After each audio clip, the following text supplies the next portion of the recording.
اعوذ باللہ السمیع العلیم من الشیطان اللعین الرجیم بسم اللہ الرحمن الرحیم الحمد للہ رب العالمین خالق السماوات والارضین الحمد للہ الذی لم يتخذ صاحبتا ولا ولدا ولم يكن له شريك في الملك ولم يكن له ولي من الذل وكبره تكبيرا.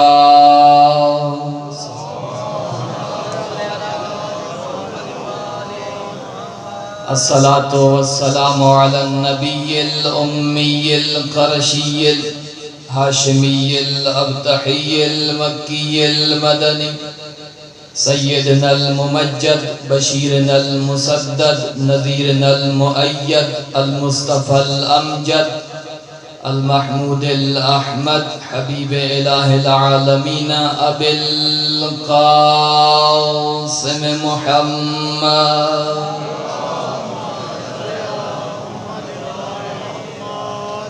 وعلى إمام المظفر والشجاع الغضنفر قاسم طوبى والصقر أبي شبير والشبر مولانا ومولى الثقلين أبي الحسن والحسين الذي ردت له الشمس مرتين المصلي إلى القبلتين الطاعن برمحين وهاجر الهجرتين بايع البيعتين وقيل في شأنه ضربة علي يوم الخندق أفضل من عبادة الثقلين صلوات الله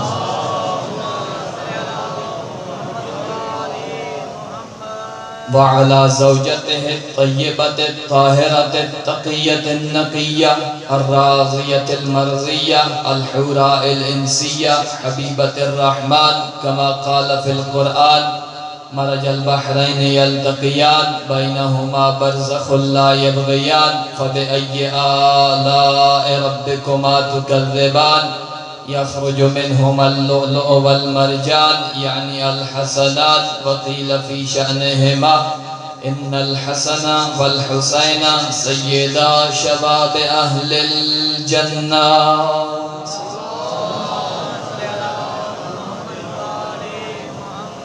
وعلى الأئمة الطيبين الطاهرين المعصومين المنتخبين المنتجبين واللعنة الدائمة الأبدية الجارية السارية الثابتة العالية على أعدائهم ومنكري مناقبهم ومقصري فضائلهم وولايتهم ومصائبهم أجمعين. أما بعد فقد قال الحكيم في كتابه المتين بسم الله الرحمن الرحيم ولا تلبسوا الحق بالباطل وتكتموا الحق وأنتم تعلمون. صلوات پر محمد وعلى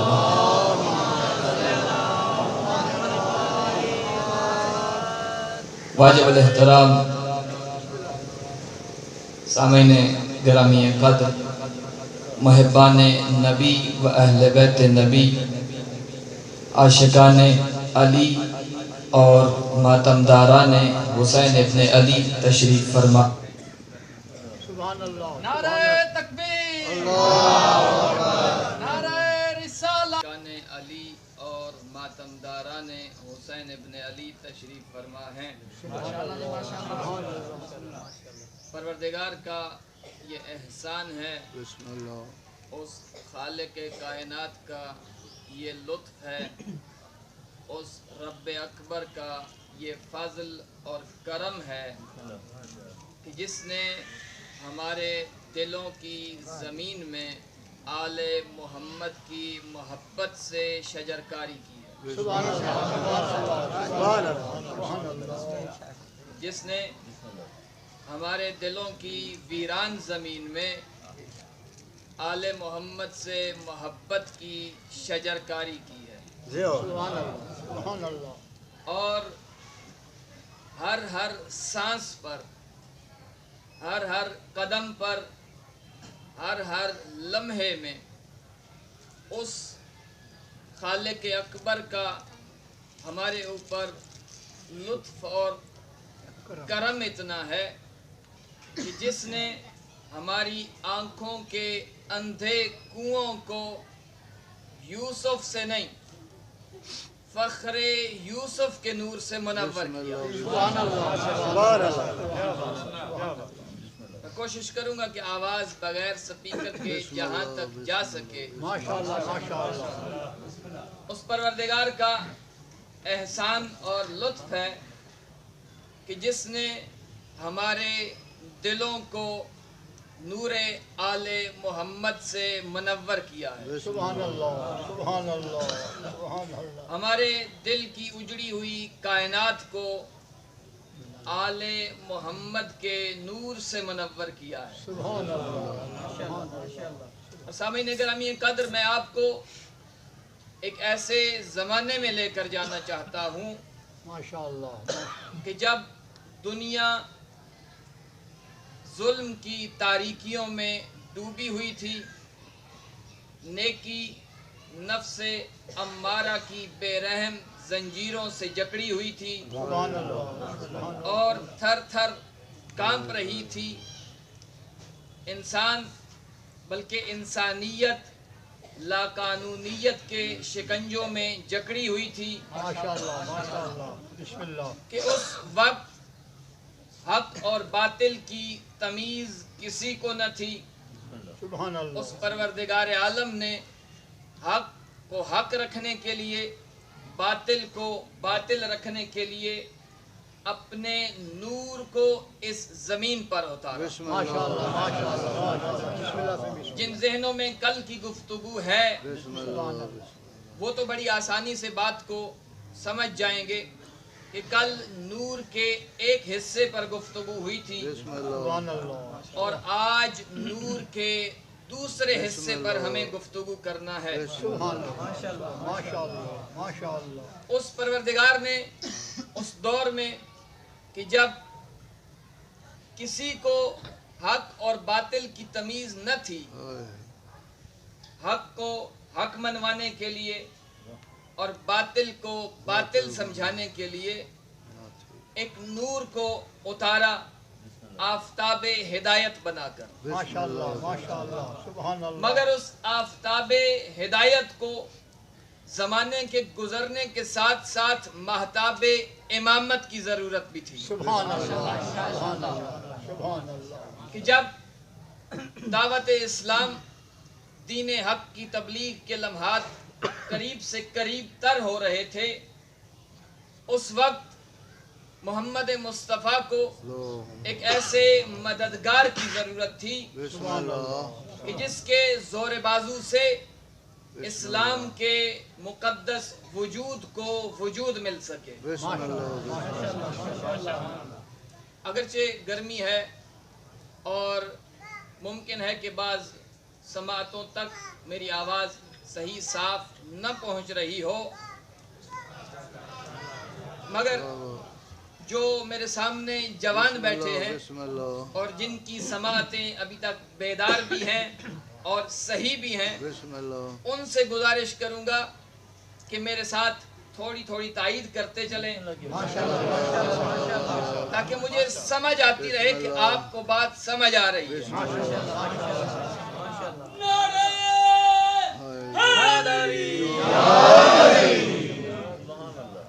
اس آفتاب ہدایت کو مہتاب امامت کی ضرورت تھی. اسلام کے مقدس وجود کو وجود دینے کے لیے کسی مددگار کی ضرورت تھی، اور محمد مصطفیٰ کو جس کا بڑی شدت کے ساتھ انتظار بھی تھا. پھر تاریخ میں ایسا دن آیا کہ ایک وقت سورج نے دہلیز محمد کی سلامی لی ماشاءاللہ ماشاءاللہ. اور ہواؤں نے فضا کو معطر کیا. فضائیں جب معطر ہو گئیں، اللہ کی مقرب ترین مخلوق صف بصف اس طرح انتظار میں کھڑی تھی جیسے محبت کے بازار میں حسن کے پرستار نظر آتے ہیں، تاکہ اس آنے والی حجت کا دیدار ہو سکے۔ اور ضرورت اس بات کی تھی کہ اب حالات ایسے ہیں کہ پھر اس نور کے دوسرے حصے کو اس طرح سے اتارا جائے کہ جو ظلم کی ان موجوں میں، ظلم کے سمندر کی ان لہروں کو چیرتا ہوا علم کا ایسا سفینہ ہونا چاہیے کہ جو اپنے سوار کو بالکل پار لے جائے۔ اور یہ گھڑیاں تمام ہوئی، انتظار ختم ہوا کہ ایک مرتبہ سکائے حجاج کی بیٹی، نگہبان حرم کا حرم، فاطمہ بنت اسد سوئے خانہ معبود بنی تاکہ شرافت کے صدف سے ولایت کا گوہر کعبے کے اندر لایا جا سکے۔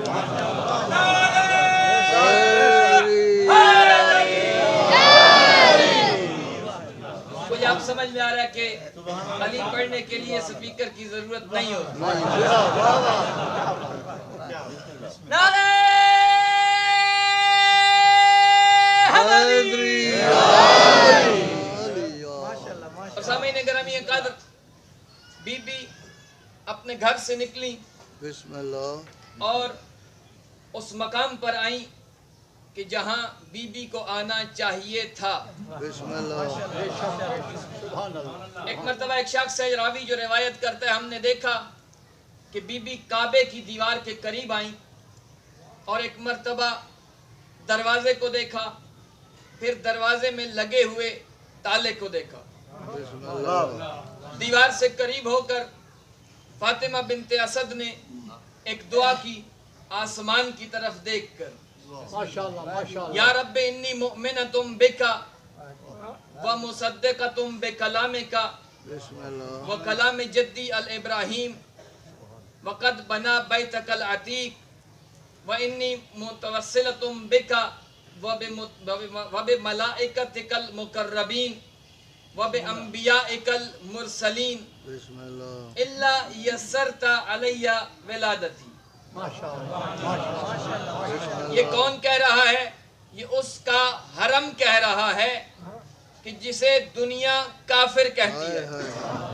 کیا کہہ رہی ہے؟ پروردگار میں تیرے اوپر ایمان رکھتی ہوں اور تیرے کلام کی تصدیق کرتی ہوں، تیرے انبیاء کی تصدیق اور تائید کرتی ہوں۔ خلیل جس نے تیرے اس گھر کو بنایا ہے، تیرے انبیاء اور تیرے ملائکہ کے ذریعے میں تجھ سے توسل کرتی ہوں، تو میری اس مشکل کو آسان بنا۔ یہ دعا کون کر رہی ہے؟ جو مشکل کشا کو اس دنیا میں لا رہی ہے۔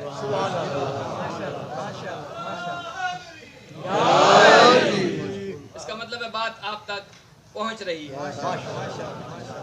بی بی نے دعا کی کہ روایت کہتی ہے وَقَدْ انْتَهَا دُعَاءُ السَّيِّدَةِ وَانشَقَّ جِدَارُ الْكَعْبَةِ۔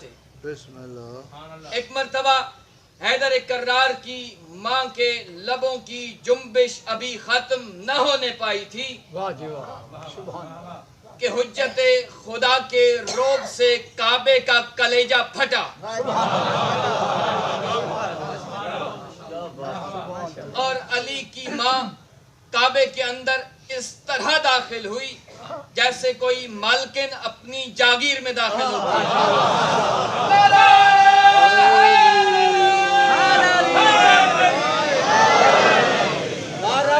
تکبیر، نعرہ تکبیر، نعرہ رسالت، نعرہ رسالت، نعرہ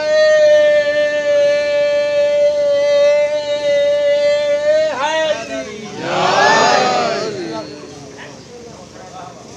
تیسرا دن ہے، یہ بزرگ